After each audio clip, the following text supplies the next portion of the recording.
सोचिए, नोएडा की एक बिल्कुल रोंगटे खड़े कर देने वाली सच्ची घटना।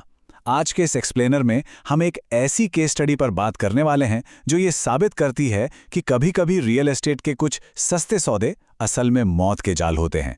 एक ऐसी डील जो इतनी सस्ती थी कि यकीन करना मुश्किल था, लेकिन उसकी असली कीमत पैसों में नहीं बल्कि खौफ में चुकाई गई। तो अब सवाल ये उठता है कि आखिर होता क्या है जब एक नए घर के शुरुआती और एकदम साफ साफ दिखने वाले चेतावनी संकेतों को पूरी तरह से इग्नोर कर दिया जाता है। जब कोई deal too good to be true यानी हद से ज्यादा अच्छी लगे तो उसके पीछे कितना भयानक सच छिपा हो सकता है। आज हम इस स्रोत सामग्री के जरिए इसी खौफनाक जाल की पूरी कहानी को डिकोड करेंगे। भाग 1, निराश मकान की तलाश। इस केस स्टडी के केंद्र में 3 छात्र हैं, मान्या, राज और शनाया। अब इन्हें अचानक से घर खाली करने का नोटिस मिल गया। महीने के अंत में सिर्फ 5 दिन बचे थे और सच कहूं तो इसी घबराहट ने उन्हें एक बहुत बड़ी मुसीबत की तरफ धकेल दिया। जब इंसान बेबस होता है ना, तो अक्सर लॉजिकल फैसले नहीं ले पाता, और बिल्कुल यही उनके साथ भी हुआ। अब जरा इस फर्क को देखिए। पुराने घर का 24,000 रुपये किराया और बिल्कुल शांत माहौल, और दूसरी तरफ सेक्टर 8 के नए पेंट हाउस का किराया सिर्फ 13,000 रुपये। एक पूरा 3 BHK फ्लैट, बड़ी खुली छत, लेकिन माहौल एकदम वीरान। जब सख्त जरूरत होती है तो दिमाग अक्सर इन खतरों को नजरअंदाज कर देता है, और यही वजह थी कि ये छात्र इस भारी डिस्काउंट के पीछे छिपे इतने बड़े खतरे को देख ही नहीं पाए। भाग 2, एक बहुत अच्छा सौदा। ये फ्लैट 98T एक 9 मंजिला इमारत के बिल्कुल टॉप पर बना हुआ था। सोचिए, उस पूरी मंजिल पर सिर्फ यही एक फ्लैट था जो इसे बाकी दुनिया से पूरी तरह अलग और एकदम सुनसान बनाता था। और इस फ्लैट के अंदर एक तीसरा कमरा भी था जिस पर एक बहुत ही भारी ताला जड़ा हुआ था। मकान मालकिन की एक बहुत ही सख्त शर्त थी, वो तीसरा कमरा व्यक्तिगत कारणों से हमेशा के लिए बंद रहेगा। देखिए, किराए पर घर देने वाले लोग अक्सर अपना सामान रखने के लिए कोई कमरा बंद रखते हैं, लेकिन ये कुछ अलग था। ये इस प्रॉपर्टी का सबसे पहला और सच कहूं तो सबसे बड़ा रेड फ्लैग था, जिसे बस सस्ते किराए के लालच में अनदेखा कर दिया गया। भाग 3, चेतावनी के संकेत। वो फ्लैट सिर्फ वीरानी नहीं था। शिफ्ट होने के तुरंत बाद से ही इस जगह ने चुपचाप और बहुत ही धीरे धीरे इन छात्रों की मनोवैज्ञानिक स्थिति को बदलना शुरू कर दिया। बाहरी माहौल का असर इंसान के दिमाग पर कितनी गहराई से पड़ता है, ये उसका एक बहुत ही खौफनाक उदाहरण था। घर में आते ही राज और मान्या गंभीर रूप से बीमार पड़ गए। वो बाहरी दुनिया से पूरी तरह कटने लगे, क्लासेस बंक करने लगे और उनका खर्च अचानक से आसमान छूने लगा। लेकिन जो सबसे डरावनी बात थी वो थी उनकी खाने की नई आदतें। जो छात्र नॉर्मल खाना खाते थे वो अचानक 3-4 किलो कच्चा फ्रोजन चिकन जमा करने लगे और इसके लिए आपस में हिंसक तरीके से लड़ने लगे। कोई अदृश्य शक्ति चुपचाप उनकी ऊर्जा सोख रही थी और उनका पूरा बिहेवियर बदल रही थी। वहां चंदन नाम का एक माली रोजाना पौधों को पानी देने आता था।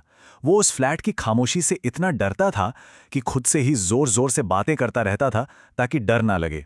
उसने एक बार बातों बातों ने हिंट भी दिया था कि पिछली किराएदार लड़कियां भी डर कर भाग गई थीं, जिसे मकान मालकिन ने चमगादड़ का बहाना बनाकर टाल दिया था। और फिर अचानक एक दिन चंदन किसी अदृश्य चीज को देख के इतना घबराया कि बिना कुछ बोले वहां से हमेशा के लिए भाग खड़ा हुआ। भाग 4, आधी रात की घटनाएं। अब माहौल सिर्फ मनोवैज्ञानिक नहीं रह गया था। जब भी ये छात्र उस फ्लैट में अकेले होते तो सीधे तौर पर अजीबोगरीब चीजें होने लगती थीं। किसी के घर में घुसने की आवाजें, कदमों की आहट, और वो भी तब जब घर में कोई और होता ही नहीं था। बिल्कुल रोंगटे खड़े कर देने वाला। रात के 2:30 बजे, इस एग्जैक्ट टाइमिंग पर ध्यान देना बहुत जरूरी है।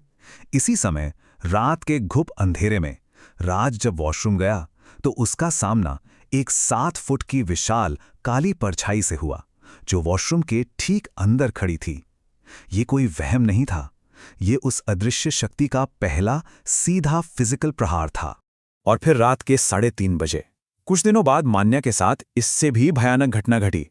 वॉशरूम से निकलते समय उसे साफ महसूस हुआ कि उसके ठीक पीछे कोई बहुत भारी मौजूदगी है।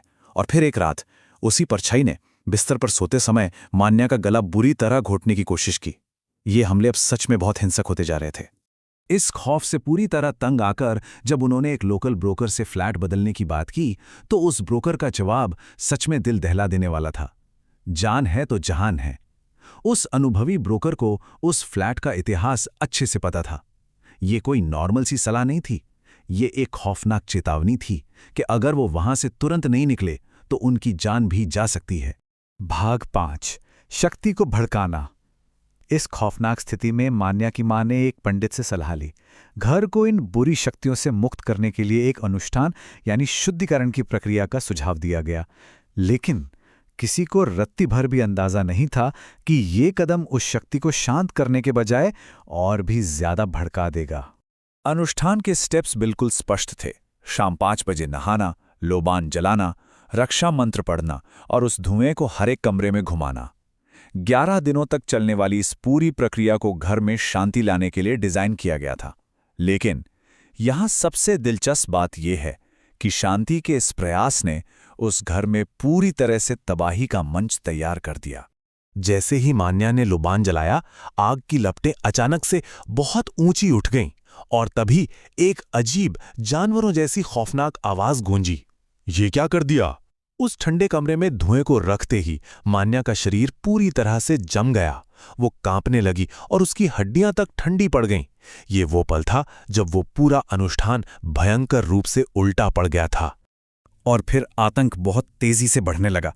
पहले दिन छत पर दौड़ने की भारी आवाजें आईं और एक बड़ा सा प्लांटर नीचे आ गिरा। दूसरे दिन मान्या का बिस्तर बुरी तरह हिलने लगा और वो फिर से फिजिकली फ्रीज हो गई। तीसरे दिन तक तो भादी हो गई। किचन पूरी तरह तहस-नहस हो गया, बर्तन फेंके जाने लगे, सारे नल अपने आप फुल स्पीड में खुल गए और सीढ़ियों पर भारी सांसों की खौफनाक आवाजें आने लगी। वो अदृश्य शक्ति अब पूरी तरह से बेकाबू हो चुकी थी। भाग 6 खौफनाक सच। आखिरकार उन छात्रों को अपनी जान बचाकर वहां से भागना ही पड़ा। लेकिन इसके बाद वो भयानक सच सामने आया जिसे उस मकान मालकिन ने सिर्फ चंद पैसों के लालच के चलते उन बेबस छात्रों से बड़ी ही चालाकी से छुपा कर रखा था। असलियत ये थी कि कुछ साल पहले वहां रहने वाले एक पूरे परिवार ने उस फ्लैट में आत्महत्या कर ली थी। 7 दिनों तक उनकी लाशें उसी घर में सड़ती रही थीं। और सबसे ज्यादा खौफनाक बात तो ये थी कि उस परिवार के एक बड़े भारी शरीर वाले आदमी की लाश उसी तीसरे कमरे में मिली थी जिस कमरे पर मकान मालकिन ने वो बड़ा सा ताला जड़ रखा था। देखिए, वहां सिर्फ मौत नहीं हुई थी, बल्कि सोर्स मटेरियल के अनुसार तंत्र मंत्र का इस्तेमाल करके उन तड़पती आत्माओं को उसी जगह पर हमेशा के लिए बांध दिया गया था।